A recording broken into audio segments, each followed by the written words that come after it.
Bonjour à tous. Aujourd'hui, nous allons faire un exercice type sur les suites géométriques. Je vais pas faire de cours, je l'avais dit dans la conclusion de ma dernière vidéo sur les suites arithmétiques. Aujourd'hui, on va juste faire, ça va être quand même assez long, mais on va faire un exercice type de ce qu'on pourrait avoir au bac ou ce qu'on aura en compo, etc. J'ai repris d'ailleurs l'exercice de la dernière compo, je le trouvais intéressant parce que c'est vraiment le raisonnement type qui est attendu de nous. Donc on va le faire ensemble, je trouvais ça plus intéressant qu'une vidéo de cours où j'explique bêtement les points un par un. C'est plus intéressant de le voir dans le contexte. Et comme ça, en même temps, on reverra les formules et tout ce qu'il faut faire, etc., etc. Bref, on va commencer l'exercice. Donc j'ai noté ici l'énoncé, on va le lire ensemble. Donc en 2014, Claude possède un terrain de 1500 mètres carrés, donc c'est un terrain engazonné. Tous les ans, il y a 20% de cette surface engazonnée qui est détruite et remplacée par de la mousse. Et il arrache alors 50 mètres carrés et la remplace par du gazon. On note UN, la surface en mètres carrés de gazon au bout de N années, donc après 2014, donc 2014 plus N. Et on sait que U0 c'est égal à 1500. La première question, c'est calculer U1. Donc pour calculer U1, il faut traduire ce qu'on nous dit dans l'énoncé. On nous dit que chaque année, il y a 20% de la surface qui est éliminée. Donc pour ça, il faut du coup, on va calculer la surface qui est éliminée et qui est remplacée par de la mousse. C'est 20% de toute la surface, donc 1500 fois 20 divisé par 100, donc c'est pareil que 1500 fois 0,2. Sauf que ça, c'est la surface perdue, c'est pas la surface qui reste. La surface qui reste, c'est la surface de base moins la surface perdue. Et on nous dit également qu'il arrache et remplace 50 mètres carrés de gazon. Donc du coup, il faut il faut ajouter 50 mètres carrés, donc 50. Donc ici, on a donc U1 qui est égal à 1500 moins la surface perdue, donc la surface initiale moins la surface perdue, plus la surface ajoutée quand Claude il remplace son petit gazon là. Du coup, on a 1500 moins 1500 fois 0,2 plus 50. Donc du coup, on calcule, on a 1500, toujours la surface initiale, moins 300, donc 300 mètres carrés, c'est la surface perdue et remplacée par de la mousse, plus les 50 que Claude met en plus, on obtient donc 1250. On a calculé U1, on peut faire une petite phrase, donc du coup, par exemple, en 2015, la surface engazonnée sera de 1550 mètres carrés. Donc voilà, on fait une petite phrase, une petite phrase pour répondre de manière globale à la question, avec le contexte de l'énoncé. Donc dans la question 2, il faut montrer que pour tout n appartenant aux entiers naturels, un plus 1 est égal à 0,8 un plus 50. Et on nous demande si un elle est arithmétique ou géométrique, ou il faut l'étudier en tout cas. Donc pour ça, encore une fois, on va traduire l'énoncé, mais cette fois-ci algébriquement. Et donc c'est parti, on peut y aller. Donc dans l'énoncé, on nous dit qu'il y a une perte de 20%. Et en mathématiques, une perte de 20%, ça se traduit algébriquement par en gros, quand on a une perte de 20%, on multiplie ce qu'on a de manière initiale par 1 moins 20%, donc 1 moins 0,2. Si par exemple on avait eu une hausse de 20%, ça aurait été 1 plus 20 sur 100. En fait, quand il y a une baisse, on enlève le pourcentage à 1. Et quand il y a une hausse, on additionne, donc on additionne cette hausse à 1, ce pourcentage à 1. Donc ici c'est une perte, donc on a 1 moins 0,2, vu que 20 divisé par 100 c'est 0,2. Et on nous dit ensuite que chaque année, il arrache 50 mètres carrés de mousse pour les remplacer par du gazon. Donc il ne faut pas oublier d'ajouter 50 mètres carrés.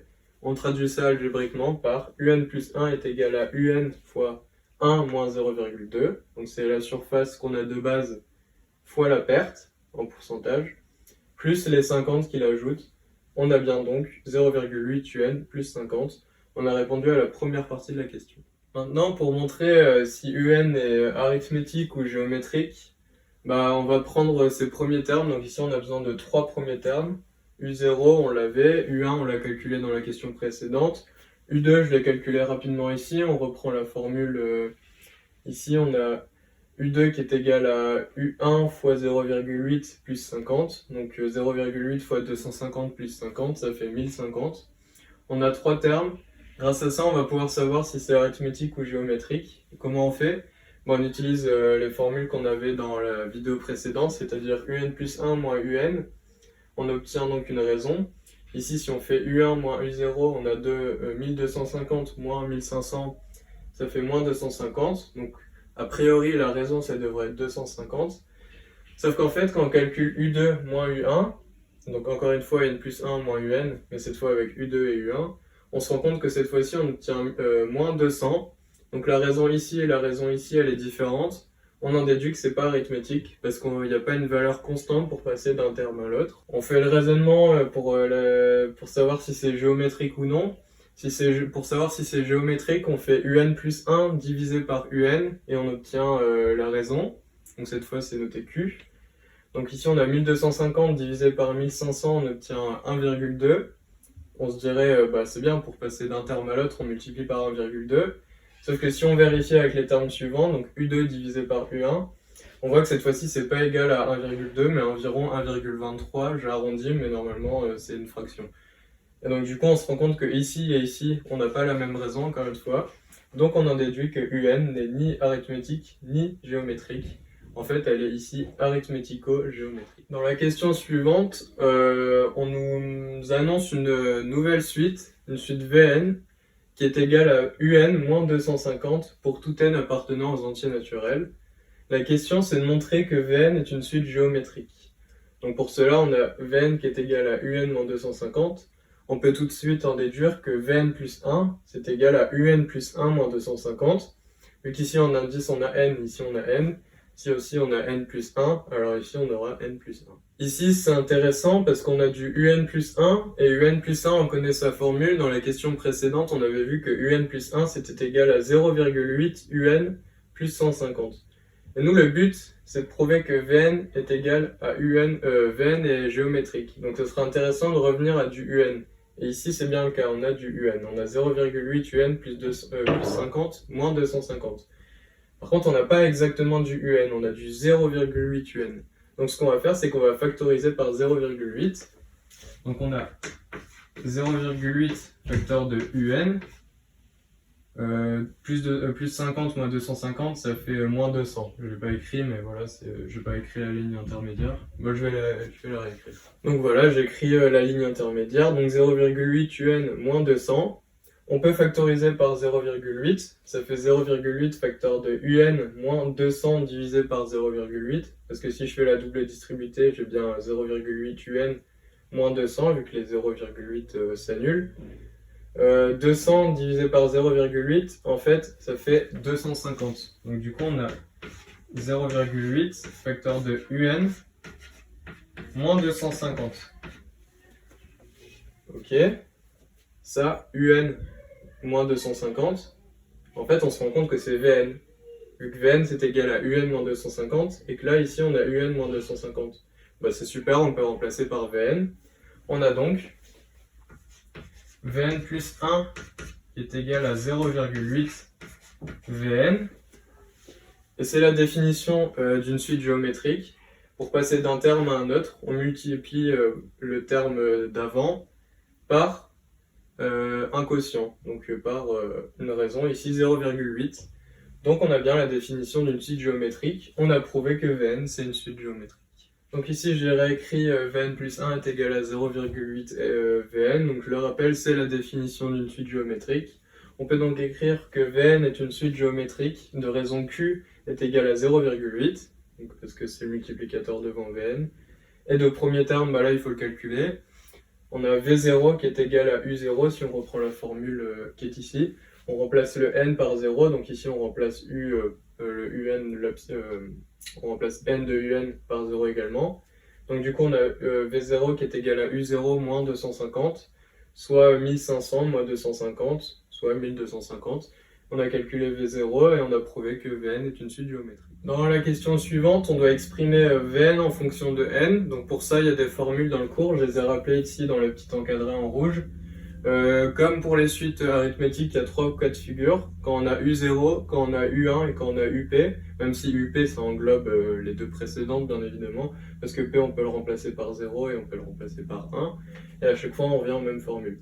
Donc pour U0 c'est UN qui est égal à U0 fois Q puissance N, donc Q la raison.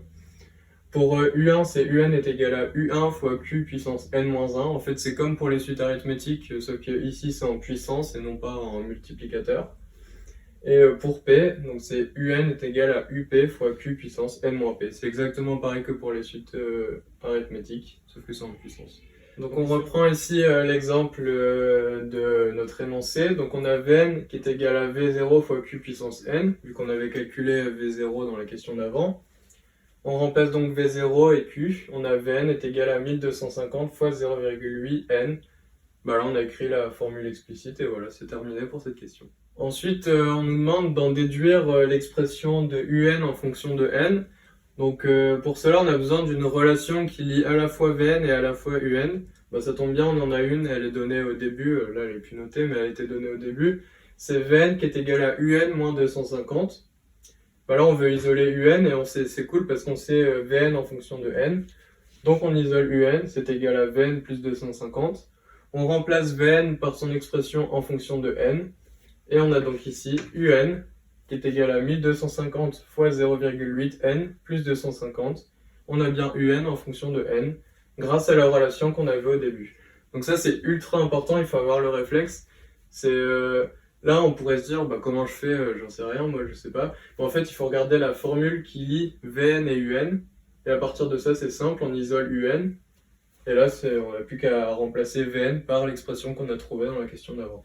À chaque fois, c'est toujours le même principe. On nous donne une suite arithmético-géométrique. On nous donne une suite auxiliaire qui, elle, est géométrique et il faut le prouver. Cette suite géométrique, à la base, elle est exprimée, elle est exprimée grâce à Un. On prouve que on prouve que la suite auxiliaire elle est géométrique. On trouve sa formule explicite. On isole UN grâce à la relation qu'on avait au début. Et ensuite on trouve UN en fonction de n. Donc là on a répondu à la question, il n'en reste plus qu'une et on aura fini l'exercice déjà. La dernière question, c'est on nous demande quelle sera la surface engazonnée au bout de 4 ans, donc c'est-à-dire au bout de 2014 plus 4, donc n ici c'est 4. Bah là, il n'y a rien de compliqué, vu qu'on a trouvé dans la question précédente la formule explicite de UN en fonction de n. Donc, on pourra remplacer l'indice n par 4. Ici, remplacer la puissance n par 4. Donc, ça fait U4 qui est égal à 1250 fois 0,8 puissance 4 plus 250. Le calcul tout fait, on trouve 762. Donc, la surface engazonnée au bout de 4 ans, donc en 2018, sera de 762 mètres carrés. Et on a répondu à la question et on a fini l'exercice en général. Donc voilà, à chaque fois c'est le même raisonnement comme je l'ai dit juste avant. C'est étape par étape et c'est toujours le même. Et à la fin, il y a toujours cette question où là on nous demande d'appliquer concrètement la formule qu'on a dû chercher depuis toutes les questions depuis le début. Donc voilà, on a fini l'exercice. Donc voilà, on arrive à la fin de cette vidéo, j'espère qu'elle vous a plu et qu'elle vous a aidé encore une fois. J'ai bien aimé ce format, j'ai préféré pour ce cours-là. Je pense pas que je le ferai pour tous les cours, mais en tout cas pour celui-là, je trouvais ça plus intéressant. Parce que concrètement, notre cours sur les suites, il est vraiment pas très long et pas très développé. Donc je me suis dit plutôt que de faire une vidéo courte sur un cours et balancer les formules comme ça, on va faire un exercice type. Comme ça, les formules, elles sont appliquées dans un contexte et c'est plus intéressant. Pour moi et pour vous. Si vous le voulez, en message privé, je pourrais vous envoyer le raisonnement, enfin tout l'exercice mais fait sur une feuille parce que sur un tableau j'efface, je n'ai pas forcément assez de place. Donc le raisonnement c'est peut-être plus préférable de le voir dans sa globalité plutôt qu'étape par étape.